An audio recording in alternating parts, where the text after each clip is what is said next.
శేఖర్ భాష గారు నమస్కారం అండి. ఇంతకుముందు జాయిన్ అయ్యారు. సో ఇంతకుముందు సంధ్య గారు మీరు ఒక మాట అన్నారు, అబ్బాయిల హార్మోన్సే అంతా, అబ్బాయిలు ఎదవలు, సో ఇంకా వాళ్ళని పట్టించుకోకుండా మనం జాగ్రత్తగా ఉండాలి మాట్లాడారు. ఎవరన్నారు ఎదవలని? మీరే అన్నారు కదా. ఎదవలు అనలేదు, నువ్వు తెలుగు కరెక్ట్ నేర్చుకో. నేనేమన్నా వక్రబుద్ధి అన్నా. ఆ వక్రబుద్ధి అంటే మీనింగ్ ఏంటండి? వక్రబుద్ధి అంటే కొంచెం తుంటరితనం, లేకపోతే వాళ్ళకు కొంచెం అతి స్వేచ్ఛ, కొంచెం వాళ్ళ అంటే ఇలా మాట్లాడే కానీ దాన్ని నువ్వు మగవాళ్ళని ఎదవలని. సరే ఒకటి చెప్పండి, తుంటరితనం అంటే ఇంతకుముందు అన్నట్టుగా గంజాయి అవి ఇవి ఏం లేకుండా రేప్ చేయడమా తుంటరితనం అంటే? నీకు అమ్మ ఒకటి చెప్తా వింటావా? చెప్పండి. రేపులు దాని వల్లనే జరిగినా నేను చెప్పలేదు. అబ్బాయికి అమ్మాయి అనుకో ఉండగలుగుతాయి. ఏ అమ్మాయి అయినా అబ్బాయిని రేప్ చేయడం చూసారా మీరు? తాగినప్పుడైనా ఒక్క నిమిషం, మరి మొగోడు చేసింది నువ్వు చేస్తావా?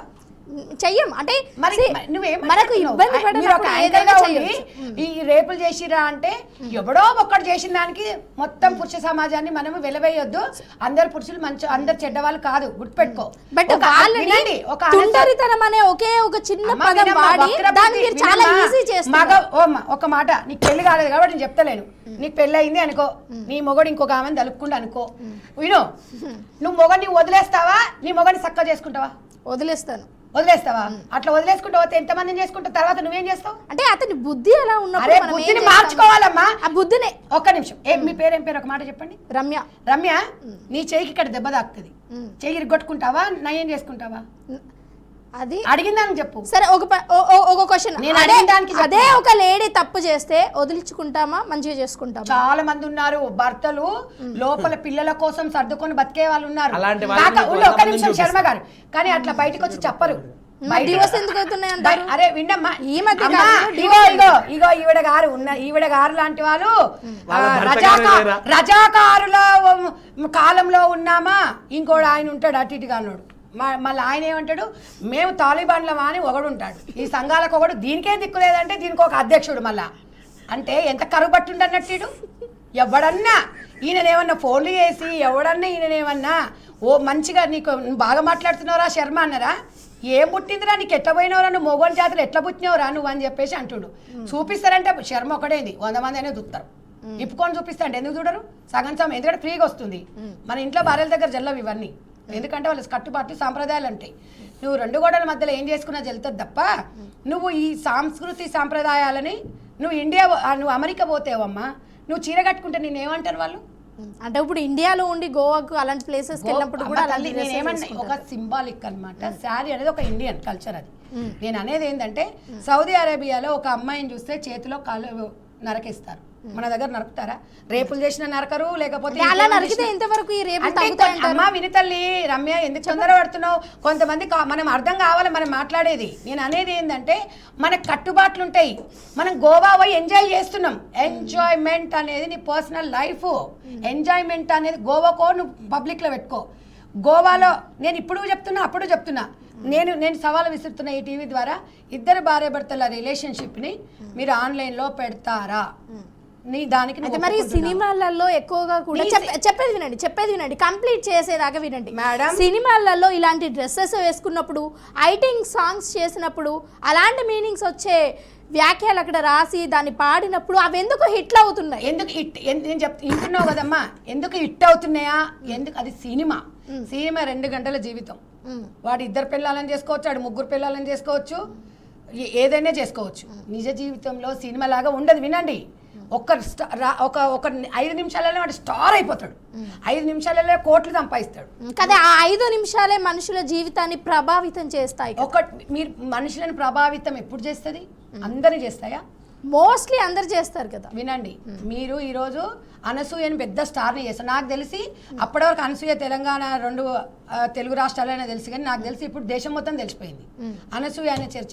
దాదాపుగా ఇప్పుడు మన మీద పడి పరాన్న జీవులు అనేది కదా పారాషూటర్స్ అని, ఇప్పుడు ఆమెనే మరి మన మీద మనం యూజ్ చేసుకుంటూ మనము ఇచ్చే డబ్బులతోనే బతుకుతుంది. ఇప్పుడు నేను అనేది ఏంటంటే, 90% వాళ్ళని గురించి మనం మాట్లాడాలి, 10% వాళ్ళ గురించి ఎప్పుడు మాట్లాడాలి. ఎందుకంటే వాళ్ళ స్వేచ్ఛ వాళ్ళకు ఉంటుంది. కొంతమంది రాజు గొప్పోడా, మొండి గొప్ప, మొండోడే గొప్పోడా అని చెప్తారు. కాబట్టి కొన్ని ఉంటాయి కట్టుబాట్లు, సాంప్రదాయాలను, మహిళలను ఇంకా మనం ఆ స్థాయికి ఎదగలేదు. ఎంత ఎదిగినా అంత ఒదిగి ఉండాలనేది ఒకటి ఉంటుంది. కాబట్టి కొంతమందిని అట్లనే ఉండనియండి. నువ్వు ఏదైనా చెప్పు, నేను ఒకటి నిన్ను అడుగుతున్నా, ఒక మగవాడు ఒక చీర కట్టుకున్న ఆడదాన్ని, పద్ధతిగా ఉన్న ఆడదాన్ని కోరుకుంటాడా? బికినీలు వేసుకొని ఇది టూర్లు తిరిగేదాన్ని కోరుకుంటాడా? అది అబ్బాయిల వ్యక్తిగతం. వ్యక్తిగతం కాదు, నేను కామన్ పాయింట్ అడుగుతున్నా. నువ్వు అన్ని లాజిక్లు అడగక ఇక్కడ, నేను మగోడిని అడుగుతున్నా. ఏం శర్మ గారు, నీవు ఒక భార్య నీకు కావాలనుకుంటే నీ భార్య బికినీలు వేసుకొని నీకు టూర్లు తిరిగి ఆడది కావాలనుకుంటావు, పద్ధతిగా చీర కట్టుకొని పంజాబ్ డ్రెస్ వేసుకొని పద్ధతిగా ఇంటి దగ్గర ఉండేది కావాలంటావా? ఇంట్లో ఉండేవారు కావాలంట. ఓకే, మగవారి గురించి అడిగా. ఓకే, మగవారి గురించి అడిగారు కదా. పద్ధతిగా ఉండే అమ్మాయిని చూస్తారు, పెళ్లి చేసుకుంటారు, బిగిని చేసుకునే వాళ్ళని ఓన్లీ చూస్తారు. అలాంటప్పుడు మరి ఆ చీర కట్టుకునే అమ్మాయినే పెళ్లి చేసుకున్నప్పుడు డివోర్స్ ఎందుకు అవుతున్నాయి? డివోర్స్ చీరల గురించి కాలే ఇక్కడ, కాదు డివోర్స్ ఎందుకు అవుతున్నాయి?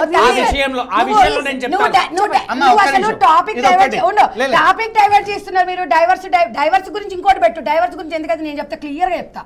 ఎందుకంటే నేను మహిళలతోని 3 లక్షల మంది మహిళలతోని 22 సంవత్సరాలు నా ఫౌండేషన్ ఆధ్వర్యంలో కొన్ని వేల మందిని ట్రైనింగ్ ఇచ్చుకుంటూ 32,000 మంది ఒంటరి మహిళలకు నేను కుట్టు మిషన్లు స్పాన్సర్ చేయడం జరిగింది దాతల ద్వారా. వాళ్ళ మనోభావం నేను చెప్తా. డైవర్స్ గురించి వేరే సబ్జెక్టు, చీరల గురించి డైవర్స్ అయితలేవు తల్లి. మనోభావాలు, ఒకరు స్వేచ్ఛ ఉండడం వల్ల నీ వ్యక్తిగత స్వేచ్ఛ నీది. నువ్వు ఇప్పుడు 50,000 40,000 జీతం తీసుకుంటున్నావు, మీ ఆయన కూడా 40,000-50,000 తీసుకుంటాడు. నేను తెస్తలేనా 40,000? నువ్వు తెస్తలేవా? నేను ఎందుకంటే అక్కడ వస్తుంది. చీరల గురించి కాదు, చీరకు దీనికి ఇల్లీగల్ ఎఫైర్ పెట్టుకోవడం వల్ల ఎటువంటి డివోర్స్ జరగట్లేదు అని మీరు అంటున్నారా? మరి ఇప్పుడు ఇట్లాంటివి చూసినప్పుడు వాడికి ఏమనిపిస్తుంది? ఇవన్నీ అనుభవించాలనిపిస్తుంది. అనుభవించాలనిపిస్తే ఇంట్లో భార్య ఒప్పుకోదు, కొన్ని సాంప్రదాయాలు ఉంటాయి. వాడి కోరిక ఉంటుంది, ఏం చేయమంటావు? వాడు ఇట్లాంటి దాంట్లోకి ఇంకో దాన్ని దలుక్కుంటాడు. మరి దలుక్కున్నప్పుడు ఏం చేయమంటావు? ఇప్పుడు మరి డ్రెస్సింగ్ సెన్స్ కానీ ప్రాబ్లం కాదు అనుకున్నప్పుడు ఇదే డ్రెస్సింగ్ సెన్స్ మళ్ళీ డివోర్స్ తీసుకోవడానికి ఎందుకు యూజ్ అవుతుంది? నీకు డైవర్స్ గురించి నువ్వు మాట్లాడుతావేందమ్మా? బట్టల డైవర్స్ అనేది రమ్య బిఆర్కే వాళ్ళు చూసే వాళ్ళు యాక్సెప్ట్ చేయరు. డైవర్స్ గురించి వ్యక్తిగతం, నీకు అది అనవసరం, నాకు అది అనవసరం. వస్త్రదానం గురించే మనం మాట్లాడదాం.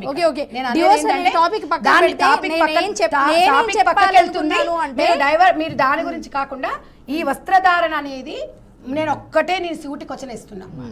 పబ్లిక్ లో మనము మనకు కలిసిన మన ప్రైవేట్ భర్తకు చూపించాల్సిన అందాలు పరాయి మోగోనికి చూపిస్తే ఓకేనా అని నేను మిమ్మల్ని అడుగుతున్నాను. సో శేఖర్ భాష గారు, ఈ క్వశ్చన్ మీకు. సో యూట్యూబర్ అన్వేష్ అనే అతను ఏదైతే దీనికి కౌంటర్గా, అంటే శివాజీ మాట్లాడిన మాటలకి కౌంటర్గా ఇస్తూ ఒక వ్యాఖ్యం చెప్పాడు. అంటే మన హిందూ దేవతల గురించి విన్నారండి? సో దానిపైన మీ ఒపీనియన్ ఏంటి?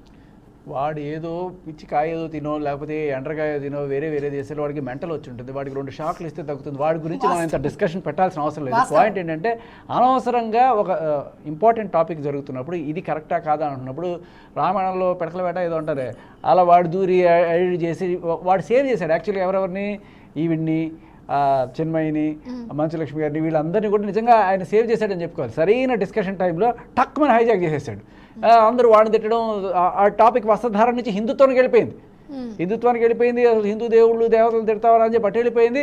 అమ్మయ్య అని చెప్పి వీళ్ళు ఊపిరి పీల్చుకొని బాగుంటారేమో అనుకుంటే, అర్రే అన్వేషు మా లైమ్ లైట్ నువ్వు ఎట్టా స్టీల్ చేస్తావని చెప్పి వాడు నిన్నబెట్టింది పరాన్న జీవులు అని చెప్పి. మళ్ళీ నా లైమ్ లైట్ నాకు కావాలి అని చెప్పి మళ్ళీ నా గురించి డిస్కషన్ పెట్టుకోండి అని ఆవిడ ఒకటి పెట్టింది. బట్ మనం కరెక్ట్గా ఆవిడ అన్నదానికి సమాధానం, ఇంతకుముందు ఈ డిస్కషన్లు జరిగినాయి కాబట్టి ఇప్పుడు ఆవిడ లేటెస్ట్గా పెట్టిన ట్వీట్ ఏదైతే ఉందో అదేంటిది, ట్వీటో వాటెవర్, నాకు పొద్దున్న ఎవరో పెట్టారు, పరాన్న జీవులు అంటే నా మీద పడి బతుకుతున్నారా, సిగ్గు లేదా మీకు, నా మీద డిస్కషన్, పాప ఇంత డిస్కషన్ ఆవిడ మీద నడుస్తుందని చెప్పి ఆవిడ మీద మీ బీఆర్కే ఛానల్ మీకు వెనకాల పెట్టుకుంది మీరు, ఓకేనా? దాని గురించి మాట్లాడేది మీరు కదా. నేను అదేంటున్నాను, మీరు పెట్టుకుంటే మేము మాట్లాడుతున్నాం. అట్లా కాదు మంచిదే. ఇప్పుడు నరకాసురుడిని కృష్ణుడు చంపేశాడండి, దానివల్ల దీపావళి జరుగుతుంది, లక్షల కోట్ల బిజినెస్ అవుతుంది ప్రపంచవ్యాప్తంగా. బోళమని దీని అంతటికీ క్రెడిట్ నాదే. నరకాసురుడు అంటే ఎంత అవివేకంగా ఉంటుందో అలాగే ఉంది. ఇప్పుడు చెడు మీద ఎక్కువ పెట్టిన బాణం వాళ్ళందరూ మాట్లాడుతున్నారు, చెడు పోవాలి సమాజంలో అని చెప్పి ఇటువంటి వాళ్ళు ముందుకు వచ్చి చీపురు కట్ట తీసుకొని తోలుతున్నారు చెడుని. అలాంటప్పుడు ఆ చెడు గురించి ఇది చెడు అని చూపిస్తూ చెడు మాట్లాడడం వేరు, ఇది చూడండి బాగా సంఘర్చుకోండి అన్న వేరు. మీరు చేస్తున్న ప్రయత్నం ఏదైతే ఉందో వెనకాల ఇవన్నీ కూడా ఆవిడ చూడండి అని పెట్టారా, లేకపోతే ఇదంతా చెడు అంటారు? మరి మీరు మంచిని పెట్టారు అది ఆహా, ఇదంతా దాంట్లో చెడు అంటారా? ఇప్పుడు మీరు ఇదంతా చెడు అంటారా లేకపోతే ఇది ఒకటి చెడు మాత్రమే చెడు అంటారా? చెడునే అంటాను చెడునే వందకి అంటాను. 100% చెడు అని Absolutely చెప్తారమ్మా. చెడు. ఎందుకంటే ఆ చెత్తని తీసుకొచ్చి అది- చూపిస్తే చెడు ఎందుకు అది- అన్నారు? అది ఇప్పుడు మీ అమ్మ ఒక ఈయన వయసు లేకపోతే నా వయసు ఉన్న వాళ్ళు ఒక విచక్షణతో ఉంటారు. ఒక 15 నుంచి 25 ఏళ్ళ వాళ్ళు చూసినప్పుడు దాన్ని ఎలా ఫీల్ అవుతారు? వాడు చదువుకోవడం మానేసి వాడు ఈవిడ లేకపోతే ఇటువంటివి చేస్తే మనకి డబ్బులు ఒక చిన్న వస్తాయి డౌట్. అనుకునే వాళ్ళు ఎవరన్నా సరే ఈ చెడుని మాట్లాడడానికి ఈ చెడు గురించి మాట్లాడడానికి మీరందరూ వచ్చారు. అదే ఈ చెడుని ఇంతకంటే దారుణమైన చెడుని సినిమాలలో కొన్ని సంవత్సరాల నుంచి కూడా నడిపిస్తూ ఉన్నారు. దాన్ని చూసి ప్రొవోక్ అయ్యే వాళ్ళు లక్షల మంది ఉన్నారు. సో అప్పుడు వచ్చి మాట్లాడాలి ఒక మాట మీకు చెప్తా, ఒక్క నిమిషం నేను అప్పుడు చెప్తాను. రాని discuss- ఒకటే ఒక మాట చెప్పేస్తామా మీకు. చెప్పండి. ఇప్పుడు ఈవిడ చేసేది నిజంగా చెప్పాలంటే ఈవిడి కన్నా దారుణమైన బట్టలు వేసుకొని అవి అంతెందుకు దరిద్రపు డార్క్ వెబ్సైట్లు కూడా ఉన్నాయి కదా, బోల్డ్ ఉన్నాయి. మరి ఈవిడనే ఎందుకు తిడుతున్నారు? వాళ్ళందరినీ ఎందుకు తిట్టట్లేదు? మీకు ఏమన్నా అనిపిస్తుందా? ఎందుకంటే నేను మహిళా సమాజానికి రిప్రజెంటేటివ్ అని మాట్లాడుతుంది ఆవిడ. నువ్వెవరు అని చెప్పి సగటు సంసారులు మేము పిల్లల్ని కానీ పెంచుకోవడము వాళ్ళ ఇవన్నీ మంచి బుద్ధులు చెప్పుకుంటూ వాళ్ళని పెంచుకుంటుంటే నువ్వు నీ కర్మ నీ బురదలో నువ్వు బొల్లు, నువ్వు ఏదైనా చేసుకో, నువ్వు వచ్చి మాకు నీతులు చెప్పకు అనే మంట ప్రతి ఆడదానిలో ప్రతి తల్లిలో తెలుస్తుంది. ఎందుకంటే నీ దానికి ప్రభావితం అయ్యేది ఈయన కాదు, నేను కాదు.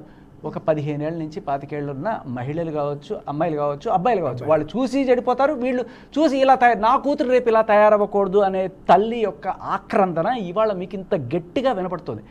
Just as simple as that. వీళ్ళందరూ కూడా అమ్మ ఆడవాళ్ళందరూ ఒకటి కాదు, మగాళ్ళందరూ ఒకటి కాదు. ఆడవాళ్ళు ఒక 90% మంది చాలా పద్ధతిగా రెస్పాన్సిబుల్గా వాళ్ళ ఫ్యామిలీని చూసుకునే వాళ్ళే ఉన్నారు. ఒక 10% మంది ఇలా ఇన్స్టాగ్రామ్లో అందాలు ఆరబోసుకొని సంపాదించుకుంటున్న వాళ్ళు, కొంతమంది ప్రాస్టిట్యూట్స్, కొంతమంది సినిమాల్లో చేసుకునే ఐటమ్ సాంగులు వాళ్ళు, ఇలా రకరకాలుగా ఉన్నారు. వీళ్ళు వేరు, ఈ 80% వేరు. సరే వీళ్ళు చేసుకుంటున్నారు, వాళ్ళకి గతి లేక కొంతమంది, లేకపోతే ఏదో ఇంకా ఎక్కువ డబ్బులు సంపాదించిన ఆస్తి కొంతమంది వీళ్ళు చేసుకుంటారు. వీళ్ళని వీళ్ళతో కలపద్దంటాను. అలాగే మగవాళ్ళలో కూడా మీరు చాలామంది డిస్కషన్స్లో ప్రతి మగాడు చూసి సొల్లు గార్చుకోడు ఎవడును, చాలా అసహ్యంగానే ఫీల్ అవుతారు. ఇప్పుడు నేనైనా సరే ఎవరైనా నేను పోతున్నప్పుడు దారిలో ఇటువంటి బట్టలు వేసుకొని ఎవరన్నా కనబడితే ఏమిట్రా మనకి దరిద్రం అని చెప్పి ఫీల్ అవుతాను. ఏం పోయే కాలం వీళ్ళకి అని చెప్పి ఫీల్ అవుతాను. అంతే తప్ప అబ్బా బాగుంది ఎందుకు అలా అనుకోమంటే ఇందాక ఇవి చెప్పారే, ఇటువంటి వాళ్ళని ఇప్పుడు నా తల్లిలా చూడలేను, నా చెల్లిలా చూడలేను, నా భార్య కూడా ఇలా రోడ్డున అటువంటి డ్రెస్ వేసుకొని ఉంటుందంటే నేను ఏ రకంగాను ఏ కోణంలో వీళ్ళు ఫిట్ అవుతారు? సో మీరు ఎలా చూస్తారు ఒక అమ్మాయి ఎలాంటి వేషధారణ? సైకలాజికల్ ప్రాబ్లం ఉంది అని ఒక కోణంలో చూస్తాను. లేదు దీనివల్ల ఏదో అడ్వాంటేజ్ తీసుకోవడానికి ప్రయత్నిస్తుంది అంటే తెలియక చేసేవాళ్ళు, తెలిసి చేసేవాళ్ళు. తెలియక చేసేవాళ్ళు ఎవరు? సపోజ్ ఏదో బొంబాయి నుంచో లేకపోతే గోవా నుంచో ఒక అమ్మాయి వచ్చేసింది. ఆ అమ్మాయికి మన చుట్టుపక్కల ఉన్న కల్చర్ తెలియదు, అమెరికా నుంచో వచ్చింది అనుకుందాం.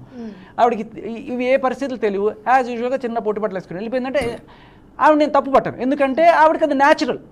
అమెరికాలో అలాగే ఉంటారు, ఆవిడకి తెలుసు, ఆవిడకి తెలియదు, ఇక్కడ అలా వచ్చేసింది. కానీ వీళ్ళకి తెలిసి ఇలా సంఘగార్చే బ్యాచ్ ఉంటారని తెలుసు, లేకపోతే ఆడవాళ్ళు ఉంటారు కదమ్మా రోడ్లో, ఆడవాళ్ళు మగాడి సంగతే వదిలేయండి, ఒక 4-5 అమ్మాయిలు పోతున్నారు, ఇలా డ్రెస్ వేసుకుని ఎవరో వచ్చారు, వాళ్ళు ఎలా ఫీల్ అవుతారమ్మా?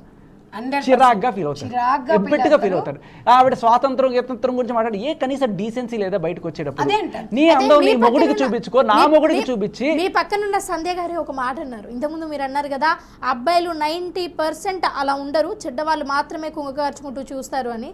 ఇంతకుముందు సంధ్య మేడం ఏమన్నారంటే అబ్బాయిలు అందరు అలానే చూస్తారు, చూపించే వాళ్ళకు అబ్బాయిలు వేరు మగాళ్ళు వేరు. అబ్బాయిలు అంటే ఆవిడ ఉద్దేశం అబ్బాయిలు అంటే ఎవరు? 18 లోపల ఉండేవాళ్ళు. అబ్బాయిలు చాలా మంది వాళ్ళకి ఇంకా బ్రెయిన్ కరెక్ట్గా విచక్షణ ఉండదు. వాళ్ళ గురించే కదా మా బాధ అంతా కూడాను. వీళ్ళకి తెలిసి తెలియని వయసులో ఇటువంటిది, ఇప్పుడు చదువుకోవాల్సిన వయసులో నువ్వు చదువుకొని ప్రయోజకుడు కావడం మానేసి ఆవిడ ఫోటోలు చూసుకుంటూ ఆవిడకి కామెంట్లు పెట్టుకుంటూ, లేకపోతే ఆవిడ ఒక రోజు నాకు షేక్ హ్యాండ్ ఇవ్వకపోద్దా తీసుకొని, లేకపోతే నా ఫ్యూచర్ పెళ్ళాం ఇలా ఉండాలి, నా పెళ్ళాం కూడా ఇలాంటి బట్టలు వేసుకోవాలని చెప్పి ఒక దరిద్రపు ఒకటి మైండ్ సెట్లోకి వెళ్ళాడు అనుకోండి, అది చాలా హానికరం. సో దానికోసం అబ్బాయిలు నిజంగానే ఉంటారు. అబ్బాయిలు అంటే నేను ఇంకా 18 కూడా చెప్పను, ఒక 25 ఏళ్ల వరకు కూడా నేను అబ్బాయిలుగానే కన్సిడర్ చేస్తాను. వాళ్ళందరూ కూడా ఇటువంటి దీంట్లోనే ఉంటారు. ఇప్పుడు నిధి గారు వెళ్ళినప్పుడు అక్కడ ఆవిడ చుట్టుపక్కల మూగిన జనాల్లో వీళ్ళందరూ కూడా కొంచెం 20-25 ఏళ్ళ వాళ్ళు ఉంటారు. వీళ్ళు ఎవ్వరూ అమ్మ ఒక పద్ధతి కలిగిన పెళ్ళయి రెస్పాన్సిబుల్ తండ్రి ఎవ్వరు కూడా అలా వీళ్ళు అని చెప్పి ఏజీలు వేసుకుని వాళ్ళందరూ కూడా ఈ గుటకాలు తినేసో లేకపోతే సిగరెట్లు తాగేసి మందు కొట్టేసి కొంతమంది గంజాయిలు కూడా కొట్టేసి ఆ క్రౌడ్లో ఈ విచ్చలవిడిగా తిరిగేస్తూ ఉంటారు. వాళ్ళకి సెన్స్ ఉంటుంది అనుకోవడం, మనకు సెన్స్ లేకపోవడం. వాళ్ళు లిటరల్ మృగాలే. అటువంటి వాళ్ళు వచ్చి మీద పడతారు అని చెప్పడం కూడా తప్పు అయిపోతే ఇంకేం చెప్పాలి ఆవిడకి?